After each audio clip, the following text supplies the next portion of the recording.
Hello and welcome to The Dive presented by Honda Season 5, Episode 24. Rap God. Mark is back. No. I'll just be in the middle. He's sad. You're happy. Okay. I'll just be, And he did make sure to tell me that he was back to make sure I would pick him up. Unlike telling me he's not here. You mentioned that in the last dive? Yeah, Yeah, we did mention that. He absolutely trolled. Like I said, the funniest part was, and I don't even know if you remember this, but going into that dive, we were talking on the weekend about what we were going to do on the show, and you just never even mentioned it. You're just talking to me like normal, and you just don't show up. I was trying to help you build a great show, all right? I told the necessary people. I told our producer. I told the people who schedule these things. They're like, hey, you're going to We're need a replacement. unnecessary. Yeah. Yeah, what do you need to know? Oh, you know, I don't know, just Be a the one who professional. drives you here. To be fair, I checked our DMs. You did ask me at like 9:10, and I responded like 9:20. Like, no, I'm good. Yeah. I had already cut him loose at that point. I was a you're little over. slow responding. Happy 4th of July as well, though. Thank you. You know, we had a good one. Yeah. Yeah. You're welcome. You're welcome. Thank you. Appreciate Canadian. that. Yeah. I was questioned yesterday. I went to a little 4th of July shindig, and I was told, "Are you even allowed to dress in American colors? You're Canadian." Wait, didn't you go to Freaks? Yeah. And so at Was Freaks- this Freak who asked? Was it Freak? Yeah, no, it was not freak. It was kind of sarcastic. It was just funny. Yeah. But it's always nice. I will say, fireworks in America are intense. When I first moved to LA, I was actually shocked how many, it's not as bad where I live now, but I lived in Culver City, in the area I lived in, there was literally fireworks every day for a month leading up to 4th of July every year. And I was like, how do So- people have so much money for fireworks? Like, where are you getting them all? I saw some graphs posted about causes of fires, and you can guess where this is going. Number one, baby. There's like USA. there's all these different causes that, you know, arson even included, and all these things like brush fires, Lightning and, strikes. lightning strikes, everything that California has to deal with during the summer. Yeah. And then there's a single graph, and they're all compared, and there's a fireworks one that's like, yeah, at the bottom, boo, and it blows out the top of the entire thing. You have to go logarithmic to like fit it on. Yeah. Just all these different factors, and then So- Billy Bob in the backyard with his fireworks. Safety first, okay? Safety first, people. Yeah, absolutely. All right. For the first time in 757 days, an LCS team not named TSM, TL, or C9 ends the weekend in sole possession of first 100 Thieves, sitting at the top of the table. It's pretty crazy. You know, I knew that it had been a while because it's always kind of come down to those three teams for years, right? And even the last team to do it was Optic, and that was for like a week or something. That had to be like right at the start too. It was. I think it was week 2. I read, you know, they were 4-0 or whatever, and they held it for a week. So it's cool to see not only is a fourth team competing, but they're actually the clear best team right now, right? And I think that is the biggest change, is that I always want those extra teams to come up and really challenge those guys at the top, because it makes playoffs so much more exciting when you have both sides of the bracket with really good matchups. I feel like the last time I can remember a team, because to your point, I'm sure there's a bunch of times where a team grabbed it for a little bit at the start of the season with fluctuations and all that stuff, but the last time I can legitimately remember a top team being not one of these three. Immortals? I was gonna act. Oh, Immortals is a good one. Hoonie Immortals? I was gonna say Gravity as well. Was that 2016 or 2015, Gravity was too like early. 2015, I think. Yeah. So no, I think Immortals was more recent because that's like the Hoonie led one. Yeah. Immortals was what, 2016, 2017, that era? Yeah. I think that probably would have been the last time that they were like, because they were crushing regular season, right? They were Like, undefeated the clear for a best period. team. Yeah. They lost that one game to CLG, I think it was, right? Yeah. Darshan era. So Yeah. that's true. That's probably the last time that if you're thinking of like actual legit, you are the best team in the regular season, other than these three teams, was probably back to Immortals. Yeah, I mean, makes me feel old, actually, that there's this big of a number attached to it. 757. 'Cause What's I'm like- that? I'm like, whoa. Well, and technically, so that post was made last night, right? Mhm. So 7:58 now, and when Dive goes live, maybe 7:59. People live counter. You know, people are gonna be like, What are you, "Oh, an it accountant?" ticked over." But honestly, yeah, it's you know, the triumvirate of Jack, Steve, and Reggie has really ruled the LCS. Shadow Council. Yeah. The cabal. And then you got John Robinson and Nate Shot over here working away, trying to break their way in. And for them to finally do it here with some really important, I said it before, but the most impactful and farthest reaching changes between spring and summer, and to see them have these results is really heartening, because it's been so long that you don't want the other teams to feel like it's out of their reach and stop trying. You need stuff like this. That's why I was really excited when EG first came in. Oh, yeah. And they were like, we're going to go after TSM. And they had these like attack ads and they're straight up trying to burn them down and slander them and go after all these, these angles to try and break into the league with an attitude. I want that passion, I want the teams to care. I think on that point too is that it's worth looking like this didn't happen overnight. It might feel like, whoa, suddenly the best team, but it's like they got Someday like 4 years ago, and then they got the Golden Guardians core. They've been spending money for a while. Yeah, they've been it's been attempt after attempt to get there, and like little pieces you keep along the way. And so that's why I think it deserves a lot of credit, is that it's not just like, hey, lightning struck in a bottle, we happen to get the right group of people. It's like, no, it took some time to get there. It's also interesting because it happened at a time where these teams are spending more money than ever. And that was so much of the conversation. And clearly 100 Thieves is spending money. Don't get me wrong. To bring in these guys, it's not going to be cheap. Bring in Reaper, I'm sure he's one of the most highly paid coaches as well. But it was not one of those blockbuster deals. Like this, for it to be happening in the split where it's like $11 million perks deal, $6 million sword art deal, Alfari 1.4 million a year, Jensen 1.4 million a year, Core JJ's over $1 million a year, Santorin, you're probably $1 million. It's like all this money is getting piled up. And for them to be, having now be when they're actually surging to the top, I think is really interesting. And it does speak to what you're talking about, Mark, where it was a buildup, right? And clearly you can't always just buy being the best team in the league right away, right? You need to kind of see what gels and what's going to work and what doesn't.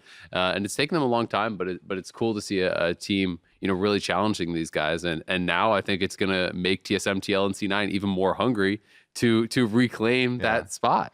Personally, just as an individual story, if I had to choose one for them, and it really does go along with this theme of build-up, is Huhi. And Huhi's progression, because you're looking at it and you're like, this guy has won LCS before, but his career was so tumultuous, and he had such high highs, went to international events representing North America, but also got some of the most flame of any of the successful players that we have ever had. And then role swaps and makes his way back as now one of the best in support role. Is such a cool, long story with good history and so many different angles for me. I mean, the last time he won, I just checked, was 2016 spring, right before that historic MSI run where they got to MSI finals, and it was that team in the Aurelian Soul year. And it is crazy to think it's been that long. And yeah, I think his reputation now as a support is better than it ever was as a mid laner. He's just missing some of the accolades that he had as a mid laner, some of those titles, because back then I agree, he was always criticized as he's a trash laner, he's holding down the team, he's a cheesy player, he's never, you can never win like with a guy like this when there's Bjergsen and Jensen and all this sort of stuff. So it's really interesting to see the transformation that he's gone through, and Core JJ as well, right? Like two of our greatest supports are both like role swap players, right? And I think that's kind of a cool thing to see. Natural supports suck. That's what I got out of this. If you choose support, then you're choosing it for the wrong reason. Choosing to lose. Man, so I gotta bring this stuff now. So I was watching Sword Art's stream last night, right? And he got asked, who's better, Core JJ or Huhi? And his answer to me was really interesting, because he was basically saying, first he was like, oh, probably Core JJ. And he's like, wait, well, really, basically the way that you can tell who the better support is just the best support is whoever's team wins the split. And so at first that sounds like such a basic surface level answer. And his argument is that what you see when you're watching the games for a support is largely unimportant. He's saying, sure, it's good if you could have engages and mechanics and this, but it's not actually the important thing for a support. The important thing for a support is that because your mechanics and stuff are less important, you have more time to be watching VODs. You have more time to be studying and helping your team prep, to be able to talk about strategy. During game, you have to watch your individual champion and do things less, so you should be the one that's actually tracking things on the map and calling out your win conditions and calling out where you should be going next on the map. And to me, that was just such an interesting perspective, like how little it seemed like he placed on the actual value of the gameplay from the support, and how highly he really valued the intangibles, the things that we can't see when we are watching. I thought was really interesting. That is interesting.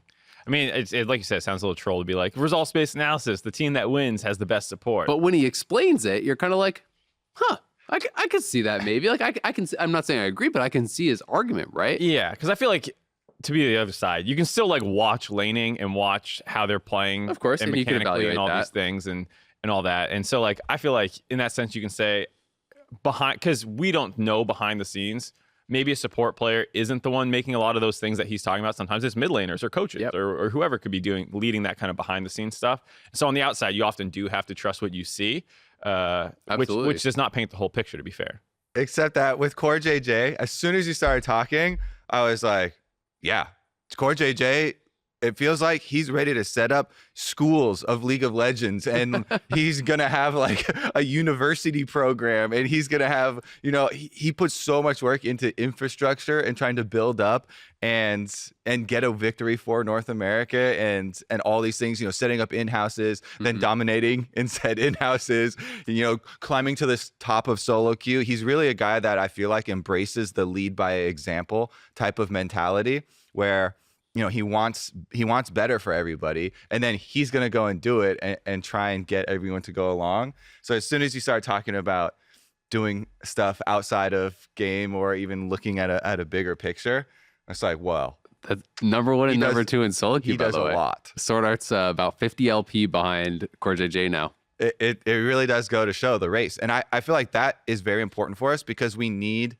people to lead by example to be able to cause this shift in solo queue. That's a much bigger topic that everybody's looking for, and you know, have more prestige and more honor at the top. Funnily enough, if we're going over solo queue rankings, because I think this is important, and the shift that we want to have more competitive and more drive up there, the overall Team Liquid organization, and I know that this has been spurred by Core JJ, all of their players have been grinding away in solo queue, and most of them are in the top of the ladder. It was third, Tactical's fourth, Core JJ's first.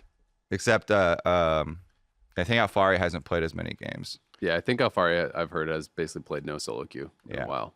But it's interesting, and that is, you know, a good kind of example of what Core JJ has had as an effect on TL, right? I think it's very hard to say, nah, I don't really feel like playing those extra games when this guy who is more successful than you, who is a better individual player than you, standing over your shoulder, is also working harder than you, right? And it's something that people talked about with Bjergsen as well, is that he wasn't going to cut corners, is that he was going to put in the extra hours, he was going to put in the work, and when you're on his team, that made you really feel the pressure to do the same. It's like, what's my excuse if Core JJ already friggin' is a world champion and he's grinding more than me? Yeah, I just think that it's really admirable that there's two routes to go, right? You could be like, well, we've got a problem and solo queue is not providing a lot of value right now. It's not worth it. And just to walk away and not do it. Or to be like, I'm going to be part of the solution.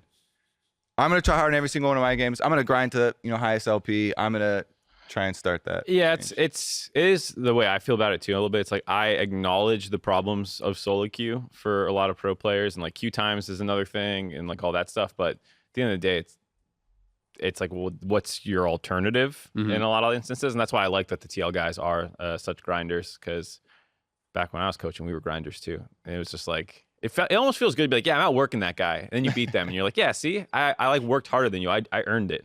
Absolutely. I do think it feels good. Plus, I've always had the opinion that it's cocky to think you can be better than someone without also working harder than them. So I definitely am a big proponent of having that good work ethic. We got some Apple Podcast reviews here.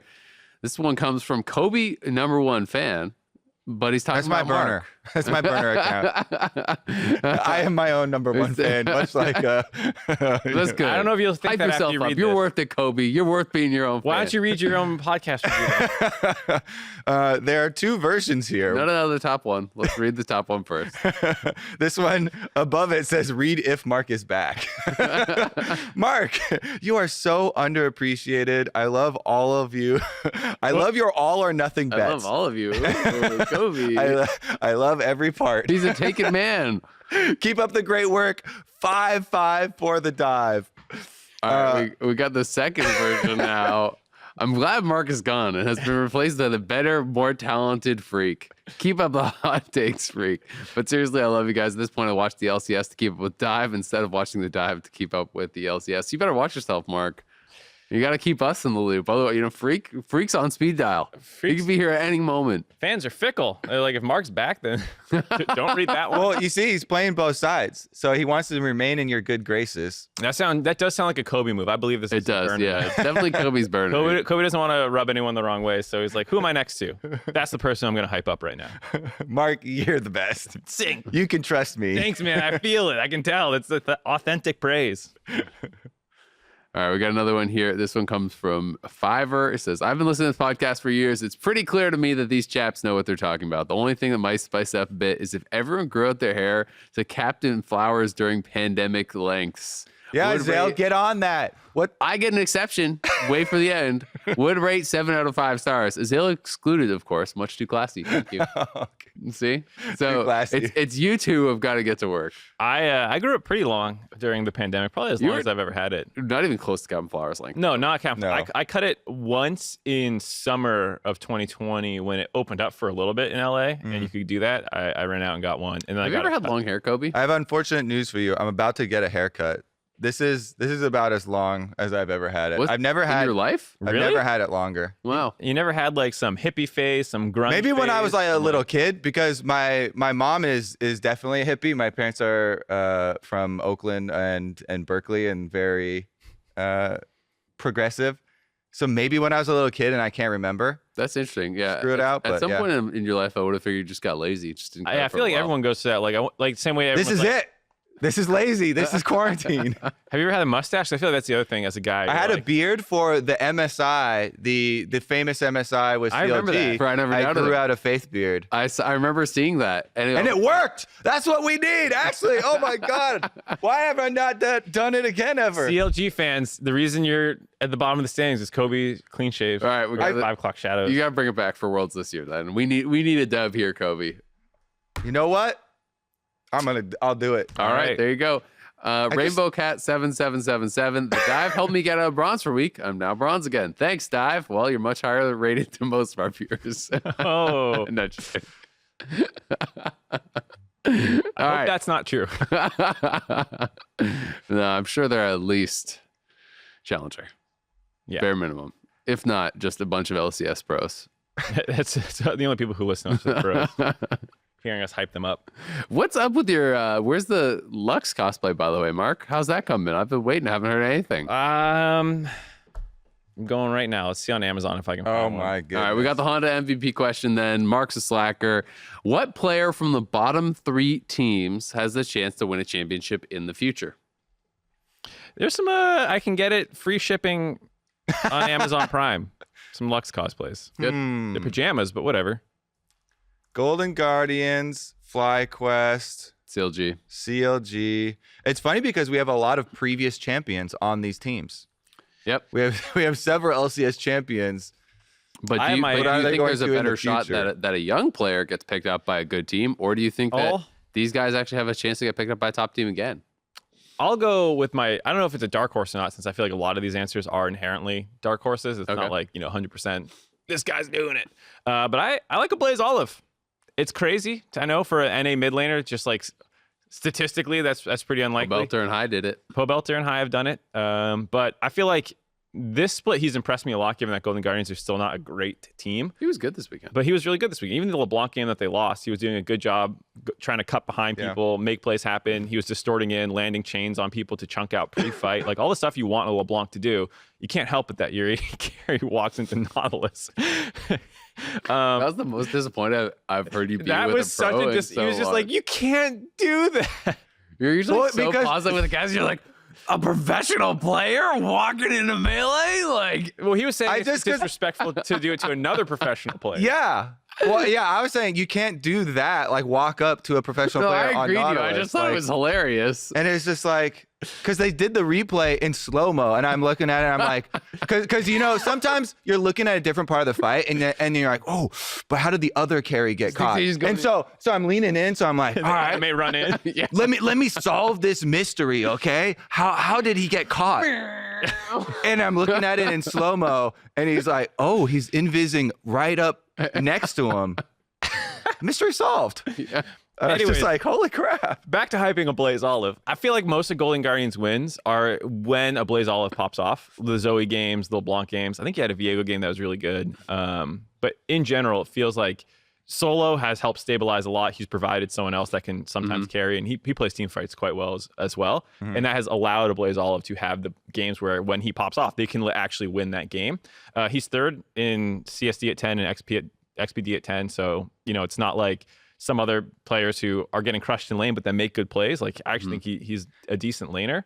And I feel like Golden Guardians as a team right now obviously has issues, but there's a world where it could be Pobelter-esque, Demonte-esque, who made Worlds before, where you're not the main focal point, but you're pretty solid. And I could see people investing in him as a mid laner who doesn't take up an import slot. I have two answers, so you can go first. Even if you take one of them, I still have a backup.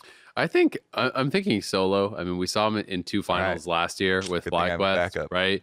He's I think playing very well for Golden Guardians, and to me, it's even though clearly they're not a great team, they have a lot of issues. He has been such a standout for the team, and I still think his laning is really good. I think he's a really smart weak side player. I know that there's like some attitude issues there, and he's had problems with that in the past. I think that's part of the reason he didn't get picked up immediately after FlyQuest. But he is a player that if you want to play like a bot lane focused style or even a mid lane focused style, and not necessarily play always towards him, he could clearly be on a championship team. I mean, 2 finals last year. Say it, glue man. Glue man. If you need yourself a glue man, Solo's your glue. My favorite self-labeling of all time, actually, is the self-proclaimed glue man. My backup, and this is risky, trying to pull out a FlyQuest player, because FlyQuest right now feels like the most on fire team. I don't think they're on fire anymore. I think they're just like They're ashes. Yeah, they're ashes. Okay. Yeah. It's all burned down. Can't There's nothing even left. can't No. even get anything else out of that. You No. pour more gasoline It's- on it, maybe, but Yeah, and the team right now, you can see it in some of it feels like some of those games where, and people have been in this, feels like similar situations even in solo queue, where your whole team is just so done with it that even while the game is still going, everybody's checked out. Waiting for it to end. Yeah, kind of checked out. Man, it feels so sad. But I kind of wanted to, along the North American mid laners line, try and like pull out maybe Powell Fox, because I do still think, and there was so much hype around him coming from Academy and building up, and I think there still is a lot of potential there. I know it can be really hard for new players when they have bumps right at the beginning of their career, right when they get into LCS, and if it's on a bad team, to kind of stall out. But Yeah. and any of these cases, drawing from the bottom 3 teams is going to be difficult, but he's definitely had some good moments as well. yeah, I was surprised. I thought for sure, given that you're a jungler, you're going to say Jose Dioto, because mechanically, he had a pretty impressive spring split. This has been a step down. Maybe it's meta or whatnot, or just like the whole team seeming to implode around him. Who knows? But he's someone who I think people will obviously take another crack on. So, Yeah. Mm-hmm. All right. So solo queue. I told you I would mess around with some Hullbreaker stuff and kind of try to figure out like if I even think it's good. I heard you talking this weekend about it. Yeah. So I played some games. I built it on some different champions. I tried to figure out like what I thought it would be best on. Basically, the conclusion I've come to is that it's like not actually good early on anything. It feels like it's best as like a 3rd or maybe a 4th item. In most cases, there are maybe some exceptions where it's like better 2nd, but it feels very situational for the most part, right?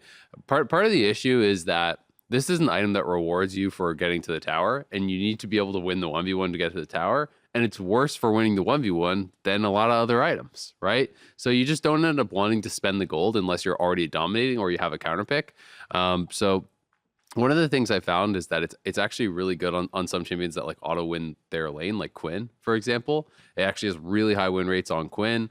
As a third item, it's like almost 63% win rate on Quinn. It's actually quite a good second item as well if you're already slamming. So it's one of those things where the champion just kind of naturally gets you to the tower, and then this helps you extend your lead by taking the tower. But in a lot of matchups, I was really struggling to like find place where I wanted this, right? If you blind pick top, you almost always get counter picked, and then building Hullbreaker or whatever is like, why do I want this when I'm already losing the 1v1? I'm never going to see the tower, so I think I'd rather just build a Sterix, or I'd rather build the 1v1 and get a Blade of the Rune King or whatever. So it feels like it's going to be niche, and I think we kind of saw that reflected a bit in the LCS. No one built it. I wouldn't be surprised if we see it very few and far between. Anathema's Chains, on the other hand, That's the new hotness. It's really popular. Yeah, because it is, and all the pros keep talking about too. It's so nice in a lot of these compositions where there is only one threat of a different damage type. Yeah. So it allows you to streamline the rest of your build a lot easier too. Stack armor, put it down the Azir. And it does feel like when we first talked about patch 11.3, and I was kind of memeing on calling it like Chovy's Chains, just shutting down the best player. Yeah. That is a very effective use of it. Just putting it on the most carry potential that your opponents have. For me, it's been way more straightforward. I'm just playing as many games on people with stridebreaker as I can before they nerf it, because they know they overbuffed it. They are going to cut the slow almost in half that they originally gave it, and they are going to take away some of the stats, some of the health that I was so excited about. But get the most out of it while you can. That nocturne spam though. Yeah. The other thing though is Ghost Poro. I really like the Omega buffs to Ghost Poro because it lasts so much longer, and the reveal lasts really long too. It used to be that if you're going to have domination, it was going to be so much more beneficial to have zombie ward and leave behind all these little wards. But the Ghost Poros is mainly for support, because the supports are leaving the wards that are actually going to expire. So I'm kind of sad I don't really get to use it as a jungler. I was going to try it with Fiddlesticks, but those take a lot longer to expire anyways, and they mostly get scared away. So yeah, it's really is a support rune. But I think if you are support and you're going domination, you should try and make that shift, because it gives you so much extra info. I was trying to think of what's the most common domination secondary. Are you taking it Taste primary? for Blood and Ravenous is most common for that always. I mean, for supports, that would be the question, is like how do you actually fit it in? Like your Taste for Blood, probably. previous champions that would use zombie ward, because you can sprinkle in zombie ward. Yeah. Just some range taste. supports do like Taste for Blood plus zombie ward or Poro or whatever, Ghost Poro as support. But definitely Inspiration secondary is by far the most common for engaged supports, for Hex Flash. So good for lane. Yeah, and also for Biscuits can be pretty powerful too. But there are some things like even like Janna and stuff sometimes takes Taste for Blood and whatnot, just for kind of poking back and forth in lane. So pretty cool. And that's one of those runes that I think is hard to appreciate. But can be really powerful at times and get you an advantage. I was gonna say that's especially true for solo queue. Like if you took zombie ward over some of these other laning ones, you're probably gonna be like, why did I do that? But in competitive play, Scorch only. Laning power, assert dominance. I think this is something that's actually more of a competitive rune choice in that sense, that you're gonna actually coordinate it well and use vision, whereas in pro, vision matters so much in solo queue. Actually, I'm just saying, too. people are greedy. They think damage and healing and like laning power, and they're not. It doesn't matter when your Yasuo is playing mid lane with his eyes closed. That's why I also spam pings. I never use less than 5 pings in a row spamming somebody. That's how you get muted, dude. That's why no one's listening to you. You spam ping questions. Wait, I'm the problem? Yeah. Me? It's like you spam ping the ward that you placed for me. Like, didn't you see this, idiot? I'm like, all right. Thank you, sir. All right, 100 Thieves. They're reigning supreme, slapping everybody left and right at the top of the table. How good do you guys feel like they really are? Are they, legitimately one of the best teams we've had in the league for a while? Is everyone else just underperforming? Both. Both, because there was some self-sabotage, putting Knife? no, I was going with the stick meme. You're riding your bike and you put the stick into your own I wheel. thought you were like stabbing yourself. I was like, I got this the knife is there too. this is brutal, Kobe. See, I'm much more wholesome than you guys. I don't know. I mean, that was you were kind of. You were like, I don't know what bike wheel's up there. You got to go down. Well, Yeah. they can't see if I go down there. Then they're like, "What is he doing under Well, the?" now they're gonna think you're knifing yourself. Yeah, Some weird, weird stuff going on. you're too young, Kobe. Honestly, though, it is a little bit of both. The biggest thing for me for 100 Thieves is that there are more improvements than just the individual pieces that they changed in the offseason. Mm-hmm. I really think Closer was not playing well in spring. And he's playing so much better now individually as well as with the rest of the team. And it's not just MasterCard Player of the Week. it's not just the mid laner was holding him back. No, I think he was making individual mistakes previously in last split, and he's playing a lot better. Plus, then Abadaga is playing well. Reaper coming in has really shown up in a lot of the drafts and the flexibility of the team too. So it does feel like it's all of these factors have helped push them. Someday as well, I think, is another player who you can easily point to as like spam pick. I feel like a lot of the times in their drafts, they just pick the same things and kind of autopiloted. It's like spam pick Renekton, shoving top wave over and over again, do nothing with your priority. Like that's how a lot of watching their games felt. They just, I'll do Rift Herald now, I guess. But previously in spring, that's how a lot of it felt. But now he's like playing Gwen, he's popping off. They're all having more diverse champion pools. So I think to your point about a lot of people individually have played better. They have what feels like more direction as a team, which probably part of that belongs to Reaper, but everyone's playing a lot better. The question I also have is a lot of people were criticizing their first few games of the week for being like slow and not closing Team Liquid out super cleanly after basically acing them at 10 minutes into the game. And then the FlyQuest one being really slow because they were probably just super scared of fiddlesticks or whatever. But I feel like that's where the criticism comparing them to like the other top teams that we've ever had, where like Immortals is just giga slamming when we're talking about like 2016, 2017 Immortals, whatever that was. I do feel like maybe when you start looking at it in that context, some of that criticism can stick. But for this split, the other top teams can't even consistently beat the teams below them. So the fact that they're on an 8-game win streak is pretty impressive. 8, 7? 8. I remember clearly because you made the call. They went legendary. I like that. Good call. I think they're really good. I mean, I do think there's valid criticism to, when you get a big lead, you want to be able to close it out. And especially people, I think a lot of the criticisms are like looking, how do you compare to the best teams in the world, right? And if you're trying to compare to LPL or something, then you have really got to nitpick every part of your game, right? Because just winning does not mean enough. You have got to win in a really clear and really dominant fashion, because people, when you're looking at LCS compared to LPL is a stronger league. There are better teams, so to really compete with those best teams, people are expecting absolute dominance. But I think 100 Thieves have looked great. It's also good to remember that this is just the summer split change. They haven't actually even been together for that long with their new coach, with their new mid laner. I think that they have been improving and developing new styles, and I'm really excited to see how good this team looks come playoff time. Are they going to be able to keep it up? Because we have seen teams be a bit of a flash in the pan and then get, kind of caught up to by these other squads. And I know that C9, TSM, TL are all going to be hungry to catch them. Yeah. It's, in the lock-in tournament when 100 Thieves were kind of riding the hype of, it's going to be the only team with inbuilt synergy with the Golden Guardians pack that they bought and making it, starter pack. The starter pack, and making it so far. I get really excited for top of the LCS now, to have this possibility of a different team up there besides, the good old 3. Mm-hmm. But you also get a little bit nervous at the top, because can they actually complete it? Is it just going to be a strong regular season and a collapse in playoffs? We were bringing up Old Immortals as the original last team that we're thinking about. Lucian top. They dominated regular season. This was the only previous team besides the TSM Cloud9 Team Liquid group that had that effect, and yet they fell in playoffs dramatically. And before anyone talks about 100 Thieves finishing first in spring of 2018, That was on the literal last day they got that.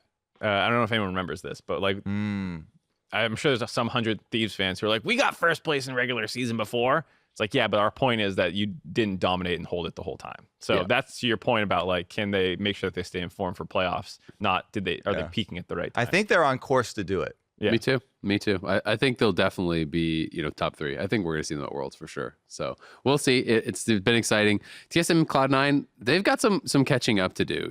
We're seeing them look better. I think people started to get really excited about Cloud9 this weekend because the first 2 games were like, oh, they're back. Perks is crushing back-to-back games. He had the Akali game, and then I believe it was the Yone game. Both looked really, really good. He brought out the Yone again coming into TSM. I mean, I don't know if you were on the AD that day, but everyone predicted C9 win 3 out of 3, and so it was like the C9 hype was going right, but TSM has been better than them throughout the split, and they did actually execute on a really good strategy, crushed bot side, and were able to use that to win the game again. They lost to Dignitas. They could have kept my dream alive of being tied with the more TSM, yeah. They could have been tied for first place, and then they did that. Mark has had quite the roller coaster relationship with TSM this split. Yeah, so when you started talking about predicting C9 to beat them. And by the way, I beat you in the bet, then Freak came replaced you. I made a bet with him, beat him as well. Freak's just trying your tag team buddy. Wiggle his way in here making bets. I said that we should make him pay up on next time he casts Immortals C9. Yeah, the face paint. Yeah. It was a good one. But yeah, back onto C9. I think they are looking a lot better, even though they dropped that final game to TSM. Yeah. I really like Perks. I mean, I don't know whether it's the hat or whatever right now, but Perks and Caps, great combo. Oh, where'd you steal that from? Well, I mean, I'm sure other people have said it, but I said from it G2, Mark. From G2, they did it first. Yeah. But Blabber as well. On the Diana game when he solo killed whoever was Nocturne top. I forget who they were playing in that game, but like that was the Blabber's back kind of moment for me when he started solo killing laners, like because that's what has earned him the MVPs in the past is the individual playmaking where he just finds ways to snowball his leads. I thought it was interesting listening to Fudge in his interview afterwards and talking about it and the things that they're working on. So I like that they have so much direction in trying to attack these problems and trying to improve. Yeah. So Fudge specifically, if you guys haven't heard the interview, he was talking about how they felt part of the reason that Blabber was doing poorly or not as well as in the past was he was skipping camps to try to serve the solo laners basically and try to serve his laners and be there at different timings. And they felt that they needed to play more around him to facilitate him getting more farm so he's stronger. And I think that makes some sense. I do think that Cloud9 is very supportive of their teammates, and they're not going to come out and be like, "Yeah, Blabber's been shit this split," But also, I don't think it's just that. To be fair, I think that Blabber has made more individual mistakes than he has in the past. Right? He's just not playing as well this split as he did in spring, as he did last year as well. So I do think there's an element of that, but it's cool that they have a very targeted plan, like you said. Get Blabber more farm, enable him, because to your point, that puts him in a position to solo kill a top laner, right? To get these monstrous leads and run over games. And that is where he's most successful. When you think of his best games, these Olaf games where he gets ahead of the curve of the game, he's up on levels, and he can take any fight he sees and just kind of extend that advantage and snowball the game. Since we're talking about both TSM and Cloud9, though, I want to put this conversation right next to that final game between the two and Spica. Ooh. Because there are... This game was really interesting. So after the fact, people were criticizing TSM for not finishing quicker. Yeah. Because of the amazing snowball they had. And I think that is always going to come towards the top teams like we were just discussing for 100 Thieves. The main criticisms were not snowballing more effectively, not finishing cleaner, not being able to push forward. So I think that is not unexpected. But I just really think that they, especially Spica and the bottom lane, deserve so much credit for doing what they did with what was given to them. Yeah. Yes, it was ideal, fortunate situation that Thresh comes right up to the brush, but the preparation to just waiting for their late invade. They had the plan to go for the late invade anyway. it's a bit better because they do get this first kill, and then you can easily transition your invade into zoning bottom lane off of Flip multiple map. ways Yep. and Yeah. just dominating so hard off of bottom side of the map. But the beginning of that plan was going to go for an invade anyway, and for trying to focus on bottom side anyway. It's just that it exploded even better than you would initially hope for. I have so many strong thoughts about that game. Yeah. Because I really do feel like C9 in a lot of ways should have had the better draft. They have, and when I talked to Loss, he was on the AD, you know, when he was saying, oh, the game was hard to close out, people were already criticizing it. So I brought it up and I was like, how much of that do you think was like, you guys didn't take opportunities that you should have, or like you misplayed, versus like you're playing into Trundle, Azir, Thresh, Aphelios. And if Really good wave clear. really Hard good to wave engage. clear. If you flub your engage at all, you're just going to get smoked, and like it just puts insane pressure on. He's like, I think it was their comp. Like it's pretty nutty. And I think this is where I would give a little criticism to the TSM draft. Is I don't know what Victor does for your win condition of you have to snowball the game, which they did, and that's why they won, because they crushed bot lane so hard. But you're looking. This is interesting. Yeah, so we can go back and forth a little bit on this if you disagree, but like you have Volibear, Viego, Callista, Aphelios, or excuse me, Nautilus. Most teams, I should say, not every other, but most teams are going to take a melee dive assassin in the mid lane to help your win condition of murdering them. You would see a Yone, for example, by a lot of other teams in the current meta or something to counter the Azir. The fact that they go Victor just kind of throws his damage over the top, and I think makes it a little bit harder to execute these kinds of dives. And I think this is one of the reasons that I'm still a little concerned about TSM in the current meta is I don't know if they can necessarily do the same things that I want to see them do.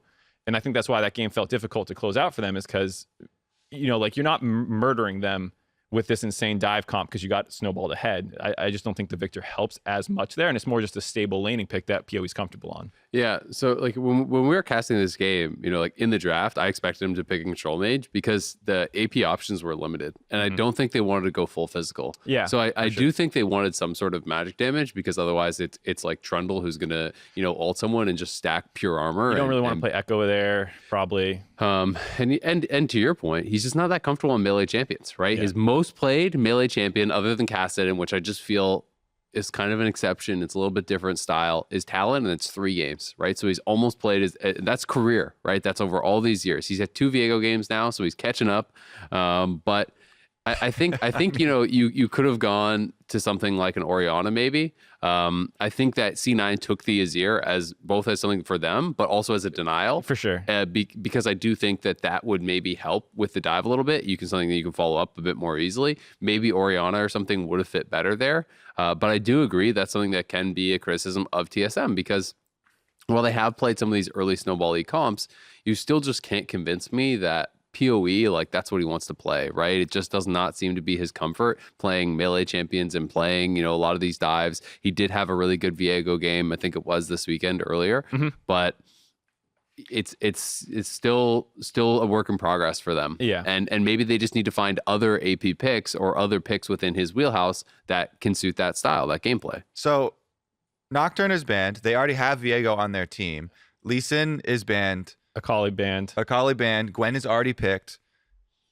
I actually liked that they did give themselves some scaling, some late game insurance, and not fully committing to having no outs later on, because the Victor actually ends up being very pivotal in 5v5. in controlling the later game neutral objectives. And a lot of these other tools that you would ideally want to really just be able to blast through and, you know, like tower diving and finish the game out quicker, have been taken away in this scenario. So it was actually a really interesting one to me, as far as the options that they actually had left up. Yeah, because I think, you know, the full physical thing into Trundle sounds horrifying, but at the same time, you're not trying to kill the Trundle in that game plan execution. You're killing the Aphelios ideally, or the Azir, and how much armor are they really going to stack versus how much, you know, pen and damage can you just get when you're snowballing. So like it does radically change how you're going to play this game out, and it's a bit of a theoretical thing, but it also speaks to the fact that C9 just, you could argue, outdrafted them. The fact that they've forced with the AP bans and stuff like that. I did feel they outdrafted them. Yeah, I think everyone I talked to sounded I thought C9's draft was way better. I thought that Spica absolutely changed the game because I thought Spica played great and snowballed bot lane, and that's why they won. I'm probably going against the grain then, because I really feel like on this patch, with the extra money added into secondary turrets, they just put 750 more gold onto the map. So early game is more important than it was previously, and being able to have drafts for They just early didn't game have good dominance tools to and end the game snowballing. is what Well, I felt. I would right? also argue that Thresh Aphelios is one of the better lanes in the current meta. You just don't expect your I mean, this is why TSM deserves credit in game, but like Vulcan has no reason to face check there. That's just a total brain fart. And then that was like the whole cause of the map split snowball, the fact that you can't stabilize it so much later and stuff. And so like I would say normally that lane should not go that bad into a Kalista. I think they get zoned off the turret whether he dies or not there, because he didn't spend summoners or anything, and I don't think you can defend the level 1. No, I mean, but like, so I still think they get zoned off, but I do agree. First Blood went to Kalista. They're like, your Kalista's like 4,000 gold ahead of the Aphelios, and it's still hard to end. And maybe that's like part column A, where if PoE could play Silas or some sort of more divey thing and help them close the game, maybe it looks different. But I also do think that, at least specifically, like I agree with you, Kobe, early game's important, but in this specific comp, I felt like Cloud9 had a lot of good ways to delay the game and way better scaling. I just think that sort of game plan has failed over and over. The weight and scales, and it did yet again. Either way, in the level 1, you're getting the split map regardless, because they're going for the invade. sure. They're going to push them off. Yeah. So it's not like it's only handed to them by the Thresh. Yeah, I agree with that completely. Dying away. And this is always a tug of war, a push and pull. How much do you invest in early game power, in pushing lanes to have priority to gain these early leads over objectives, and how much can you get out of it versus the wall that you're going up against? There's no doubt that Azir and Aphelios, throughout the long history of this champion, 300 years, in fact, it has always been an insanely great duo of late game carries. So I like that it's tested over and over, and I feel like right now this is actually a good way to try and attack it, because one of the things to Azir specifically was that the early damage was reduced, and so you should be able to have more authority there than previously, and it's about how you're going to be able to use that to enable your jungler. I think Spica applied the pressure in the correct area. I think that they did a great job snowballing that game. I just rewatched when he died, and he wasn't in lane to contest for level 1, and then like when they tried to walk up to the wave, they got hooked. So even though he didn't blow any summoners, like Thresh Aphelios not being able to contest the wave at all and get chunked before they even hit a minion is like, it's pretty doomed. I feel like if they actually, you can either pull the wave, you can do a couple things, or I'm like, that death really hurt. I think this is really interesting discussion. I still, even though I'm arguing this side, do agree that they could have pressed harder, and they could have gotten more out of it and ended the game quicker. I think this is one of the most fun I've had discussing the game in a while in depth, because this is like really the granular stuff where you're like, okay, you're a top level team, C9, like how do you win this game? Or for TSM, like, you know, could you have closed faster? Is it draft optimization? And usually Cloud9 is the team on the other side that is trying to be the ones that close, the ones that are scaling. And usually it's Team Liquid that are they're trying to do it against, and they're usually successful. Yeah, no, I mean, it's really cool. It's definitely fun to look at those, because there are so many different things that you can think about, right? Could they have closed faster? Definitely. Could they have tried to dive and close the game? Got aced and lost the game? Yeah, definitely. And that's, I think, why they waited for Elders and waited for Barons, because they knew they would win fights at neutrals for sure. And I know we're talking a long time about this, but I also think C9 did a good job trading. They actually ignored third Drake, fourth Drake. I think they ignored a Baron too, and just kept taking turrets to keep the gold lead relatively close. And they got the 2 turrets on the top side with the Rift Herald push that one time. So like, I don't fault. I enjoyed the game a lot. I thought it was a really fun game, and like, super, like, a lot of things to talk about on a high level. So we were talking afterwards too, that we were very glad we got the fights at the end where Cloud9 was actually competitive in some of these team fights, being down almost 10,000 gold, because otherwise you don't get that other side of the argument showing up, and the story of like, oh, the scaling, I swear to you guys, it's there, you know, like the power is there, it's lying in wait. And it was really cool to see. But another team going 3-0, another team climbing the ranks. Yes, it was a very simple schedule, a very easy schedule for them, but Evil Geniuses standing out here in the LCS with a 3-0 which Svenskeren tweeted was their first. He did tweet that. Apparently, so according to our producer, it's the first since lock-in, he thinks, is what one of their coaches said. I think that's good. I don't count lock-in. Yeah, because exactly. And 3-0 weekend, it has been 3-game weekends this year. Yeah. So it will be basically their first in a long time. Yeah. Because before it would have been 2-0. The thing that stood out to me most about it actually were, Svenskeren's playing a lot better. Mm-hmm. They're exciting Jizuke plays as always, but I really liked some of these Danny outplays. And who was the AD carry? It was Johnson. Got his ankles broken. Ankles broken. Absolutely. He's the poster, when you in the NBA when you dunk on someone, the other guy's the poster. Yeah. He's the. This one was even worse though. Like, I don't even know that Johnson necessarily did anything wrong per se, but it was like you're crying on the poster. The rim is shattered. Yeah. Well, it's even more funny because Johnson is the one walking up to him to try and kill him. Yeah. And he just gets completely sidestepped. So it's even more than just like, oh, someone's coming and dunking on you. It's more like an and one video. If you ever watch those, like actually breaking their ankles and they're trying to guard, it just ends up on the floor the other way. So that was really cool to see. I like that Danny was on the desk in the interview afterwards and he's talking about, oh yeah, and some of my friends clipped it and started sending it to me and were hyping me up. And I thought, those are the moments that really make you love the game. And excited for the future of EG, because this is really, really cool. This is a super young player. He's like 17 or something like that. Yeah. And to see a player come in and have the mechanics and have that kind of future that they can build towards, I think is really exciting. Artemis was selling me on this guy before he even came in. When I heard that they were moving him in, he was saying, no. He's actually an upgrade today. And wait and see how good he'll be in a couple of years, basically, right? That we think he's going to be a star.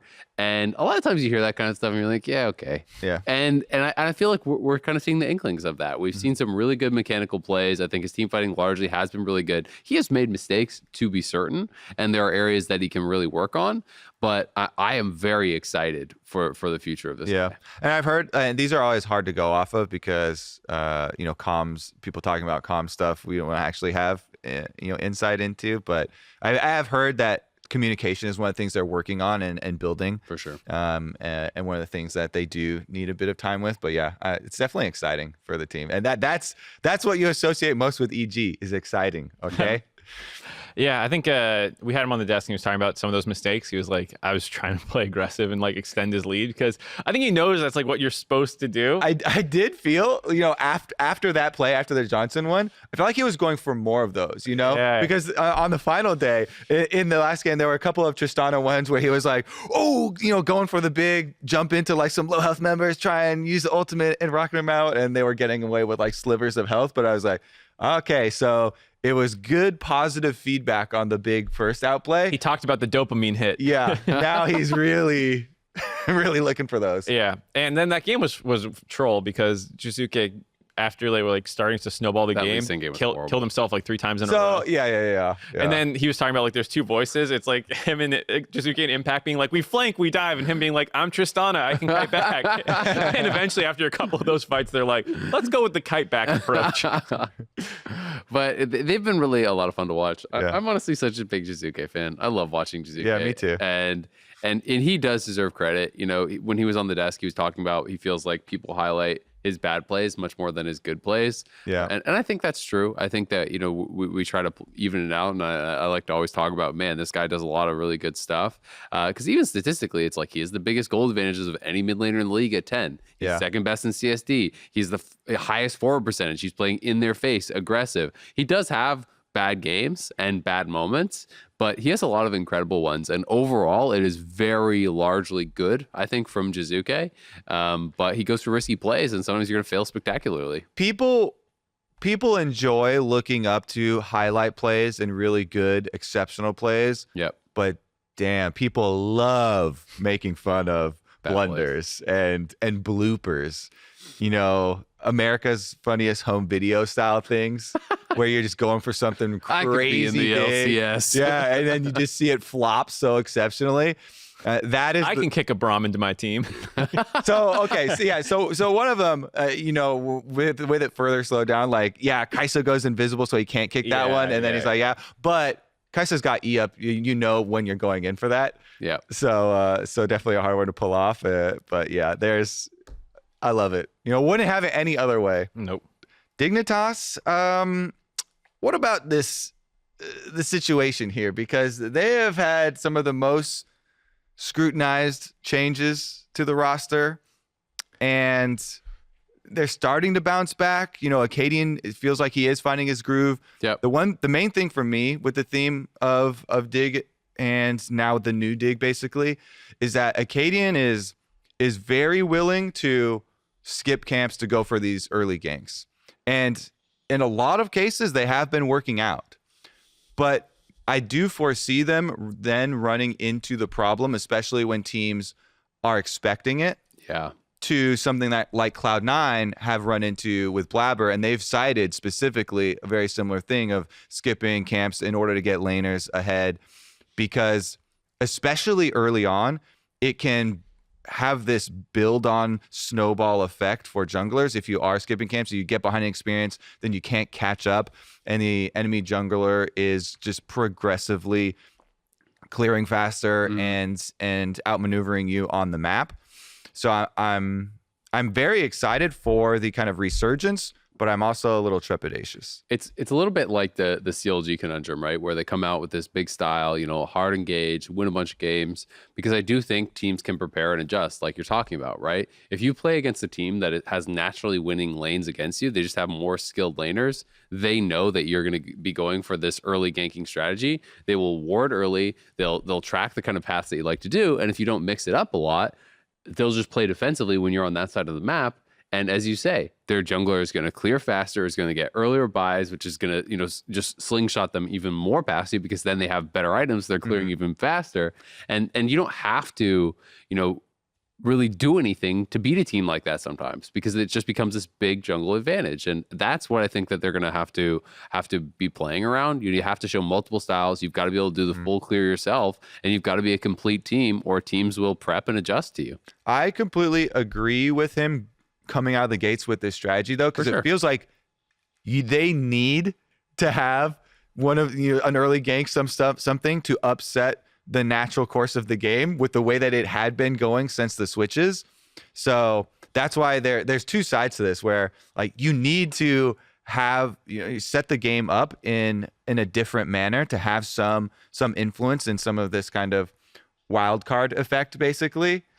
But then you also are kind of limited in the long-term success. Yeah, I mean, I think that's also why in spring Dignitas was good, because they were in a lot of ways the wild card team, where they're picking weird jungle picks that other people aren't playing. Their level ones were usually like, do everything you can to help Dardoch, and then like the game states would get kind of wonkier, and their laners are not naturally that strong. I mean, Yusui is maybe a little bit better than Sligo, but like that's always what they did. So I appreciate Acadian kind of keeping some of that aggressiveness in the game.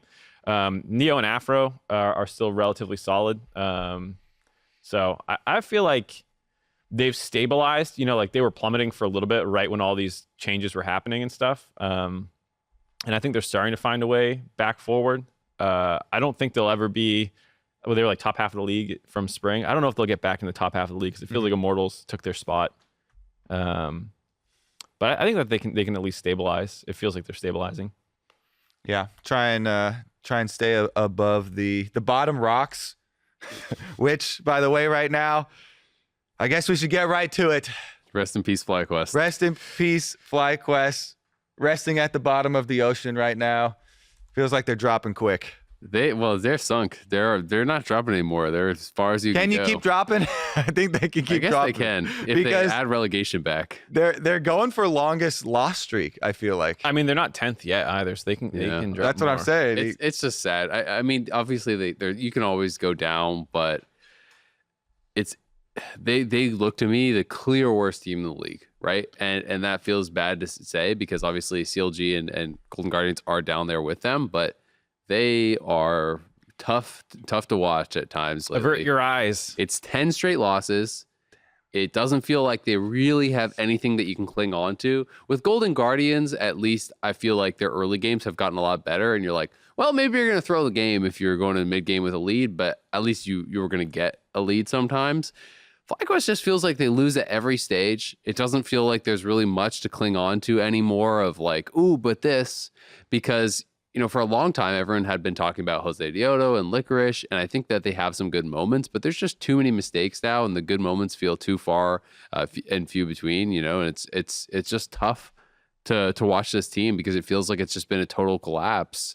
And in spring, like they were not the best, but they were a decent team, and it's just gone completely off the rails. It feels really sad. I'm super sad watching them. You talk about Golden Guardians. Golden Guardians has a better record in summer than both CLG and FlyQuest. So like when I watch their games, I'm like, okay, a bunch of young guys or a couple of young guys trying to improve. You can see that they're trying. They get some leads. Even that game where they lost with the LeBlanc game. That was a big throw too. Yeah, I was like, at least, Golden Guardians is trying. And CLG, they're on a 6-game loss streak, but you saw that spark. And so you're always wondering if they can catch fire again. But with FlyQuest, it's just nothing to... Oh my God. There's no footholds. It's sad, man. You're just sliding down the rock face, and you're like, I like the point about records in summer too. I feel like those should actually be highlighted bigger than this new world we're living in, where we combine everything for. You think that the summer record should be on the left? I feel like summer records should be the main thing, and then overall it should be much smaller, the overall, because we do have to keep that in mind as far as the new playoffs and world's qualification system and stuff. But it just feels like since things change so much over the course of 2 splits, to keep a bead on actually how the teams are doing right now, especially well exemplified by FlyQuest, is the most recent games. Yeah, I mean, like if you change the rankings to be by summer only, FlyQuest is 3-12. Yeah. CLG is 4-11. Golden Guardians is 5-10, and Dignitas is 6-9. Yeah. It's actually like relatively competitive at those 4 spots. Yeah, it's just Minus that FlyQuest. all of FlyQuest's success was at the start, so it's been pretty depressing since then. 10-game loss streak, obviously. Yeah. So you said 3-12, right? 3-12 in so they summer. started 3-2, and now they're 0-10, right? So that's the tough part, is that it's been so long since we've seen something from them. And I agree. I mean, the summer record feels much more indicative of current form for these teams. So from that point of view, it's really relevant. But it's also like, then I check myself and I realize we're going into week 6.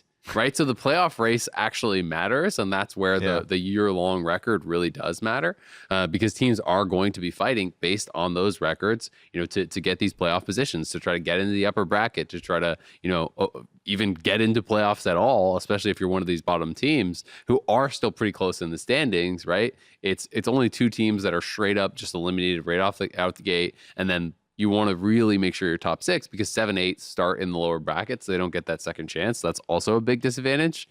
But I mean, the big focus for these teams obviously right now is just trying to find some way to improve your form, because even if you sneak in somehow as, a FlyQuest or a Golden Guardians or a CLG, it's likely just a quick 0-3 and then you're out in the lower bracket.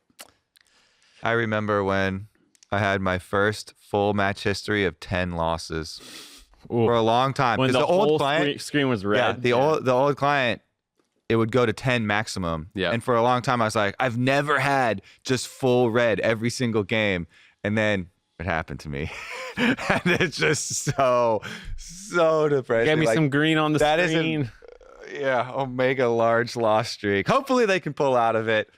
FlyQuest got to believe in Ocean Drakes, something, you got to hold on to something, Azael. Believe in your academy team.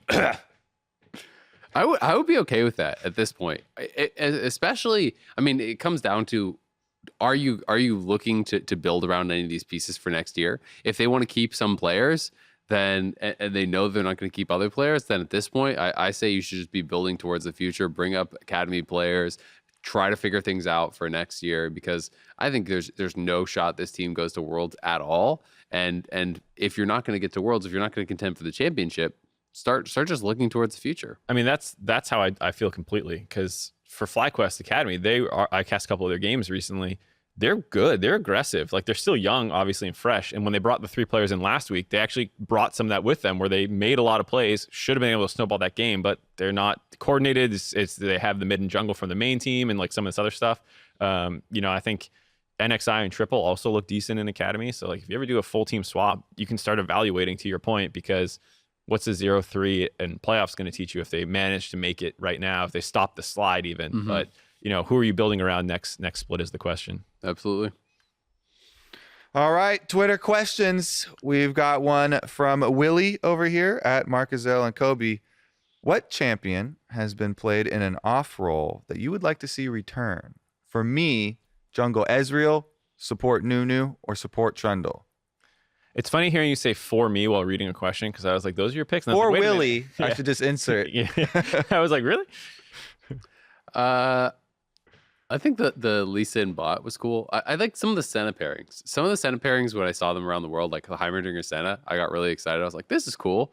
I like seeing some of these kind of unique strategies. I don't know if you even want to call this like off role for Heimer, because Heimer's just like not played in pro. He's just wherever like, he is fits his in, role. yeah.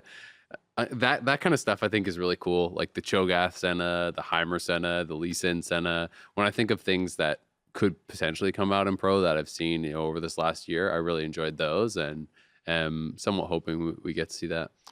I'm gonna go deep cut all the way back to Shyvana top season 1.5. I guess it was between season 1 and 2, or was it in season 2 with Moscow 5? It was popular even much You're later. going than to that. Darian?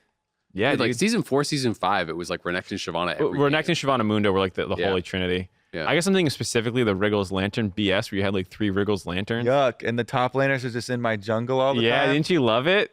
Yuck.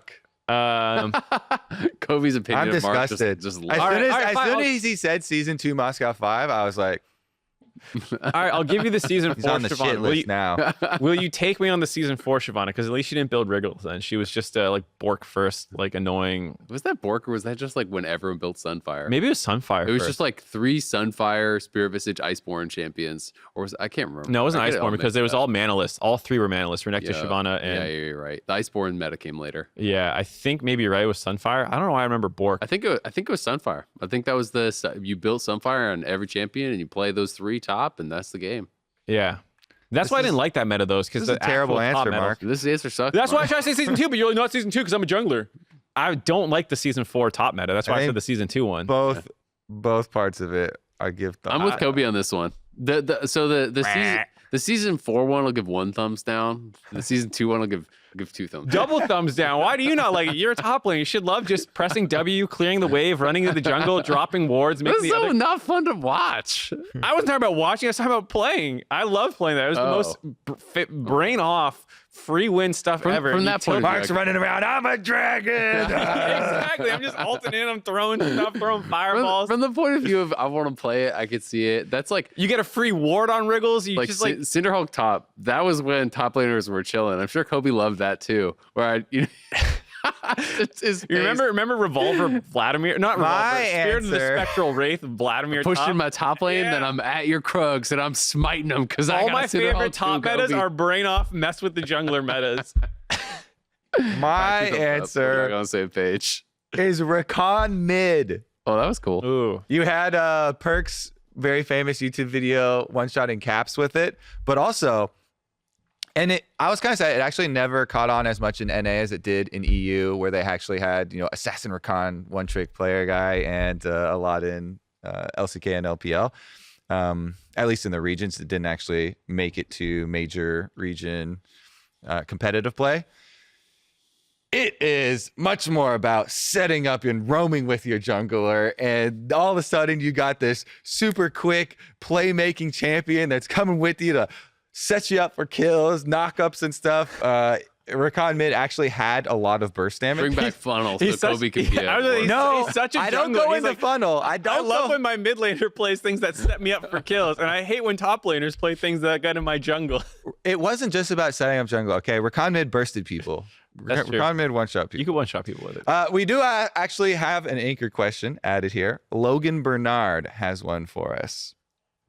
Hey guys, it seems like every season in the LCS, middle of the pack teams will play a very slow, quote unquote, macro approach, but the macro is mediocre and the teams seem tentative to make plays. What will it take for LCS teams to play a more aggressive style? I mean, to me, the answer has always been the same, that the teams at the top dictate, and they'll play whatever they think is going to win them the most games, right? So if your top teams are dominating with an aggressive style, that's when other people try to emulate that, right? I think the slow style for so many years can kind of be distilled to, like, guess how SKT plays? Everyone's trying to be them, right? And we have seen much more of a shift with that, with, you know, like G2 and IG and some of these super aggressive teams, FPX, etc., who have kind of changed things a bit. Right now, I feel like it's a bit more of a split, because you have like the most macro focused team in the LPL was RNG. They just won MSI. Dom1 kind of plays slow, but there's also teams on the other side of the coin that like to play aggressive. And even in the LCS, we have some of that. We have like C9 is largely very aggressive. TSM is even trying to play like some of the 4 melee dive stuff. We're getting more of it. Yeah, I think it's actually not super complicated game design to push the game more towards benefiting early action. And all you have to do is put more value out on the map. So initially done by, now we have scuttle crabs and rift-trailed and dragons instead of that. You know, the game started out where dragon was actually worth thousands of gold early on, and you could rush to dragons straight at the beginning of the of the game. But over the course, then it went through the slower periods. Now we're just adding more and more back. And so now with turret plates, and then the most recent patch adding the extra 250 gold to secondary turrets, there's more and more value added onto the map that encourages more proactive action. So you can actually take those rewards. And if the team is trying to stall, trying to play slower, then they have to deal with a more powerful enemy because you have more gold, you have more resources. Yeah, I think I understand the perspective of the caller or the question, if it's like looking maybe a little bit more internationally, because I feel like domestically we have teams who are trying to play aggressive. Even, 100 Thieves, this is not a great weekend to say it, but they have generally been pretty aggressive. Like their Karma's in. I like how he says trying. Yeah, I mean, it's not always successful, but like they are playing more aggressive. With C9 example, TSM, like you're saying, okay, they played a couple 4 melee comps this weekend. They're playing Callista and trying to snowball bot. Like, I feel like teams are trying to do it. Yeah. I think the thing that people usually get fed up with is actually when you go more international and the teams struggle to generate the same leads, and it feels like they fall back into passive play styles, where oftentimes it's also just like you're struggling to make moves against better teams. So I feel like part of it might be more that preconceived notion of what NA is versus like what is actually happening this split. I mean, our last champion, Cloud9, won in spring. They were playing Yone and stuff, right? They're playing aggressive picks. It wasn't control mages. It wasn't about 5v5. It was largely about snowballing games.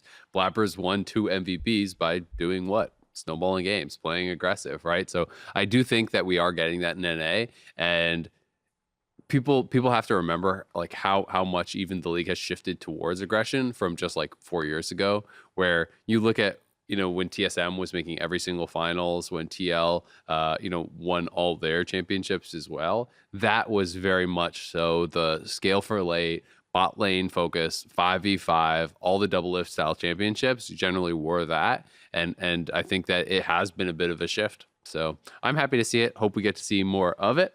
But that will wrap it up for us for now. Thank you, Honda, for making this episode possible. And remember, if you're watching us on YouTube, hit that subscribe button so you don't miss an episode of The Dive, youtube.com/LCS. You can also check us out. Was that you pressing the subscribe button? Yeah.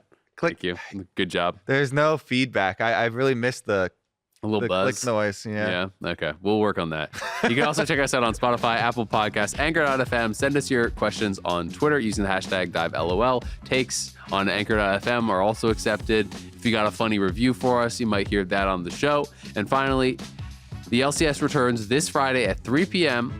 to continue our rivalry theme with TSM versus CLG. And we have a battle of 2 top teams, TSM and 100 Thieves, this Sunday. Going to be a good one. See you then.